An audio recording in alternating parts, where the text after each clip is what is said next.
Have you ever wondered how a contractor or an electrician knows whether something has power or not without touching it or getting shocked? They use one of these. This is called a non-contact voltage meter.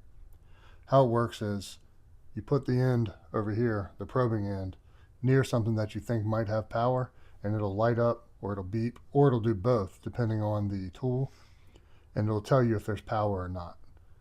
Now, this is a tool that is helpful and will assist you in being safe in what you do, but it does not replace safe practices. You still want to always make sure you turn the breaker off. You still want to always make sure you turn a switch off. You want to make sure you don't have power before you start working with something that has electricity. But to verify that you don't have power, this is the tool that you need. So all these are generally built kind of the same. They're going to be shaped like this, like a pen. They have nicknames like hot stick or hot pen for that reason. So they're going to have a power button that turns it on.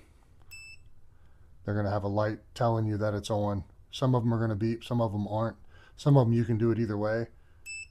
Like this one, I know if you hold the power button, it'll come on with no beep, and then it won't have a beep. Even if you touch electricity, the light's going to change, but it's not going to beep. So that's good to know for your tool.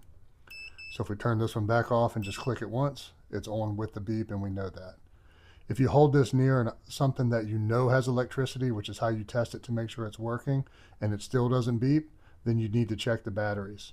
Most of them have a twist off cap in the back like this.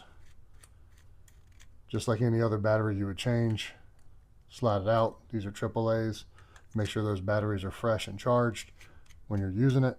That way you know the tool's doing what it's supposed to do. Now that we know what the tool is and how it works, we're going to turn it on and we're going to test. So we have this wire here and we're touching it and nothing's happening. But we're not sure whether or not this meter is actually working just because the light's on. So what you always want to do is test something that you know has power for sure.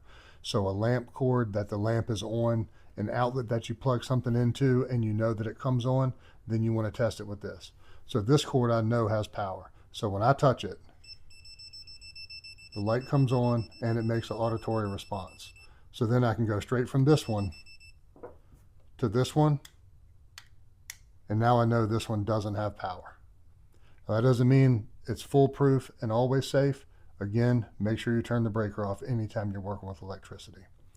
Common mistakes people make when they're using a tool like this, not getting close enough. Here's the one that has power. But you see, if I move away from it or don't get close enough, it doesn't read anything. So you got to get close, check multiple places, and make sure that it works. The most common mistake probably is not testing a known source, like I said earlier. Always check a known source that you know has power before you trust that the power's off.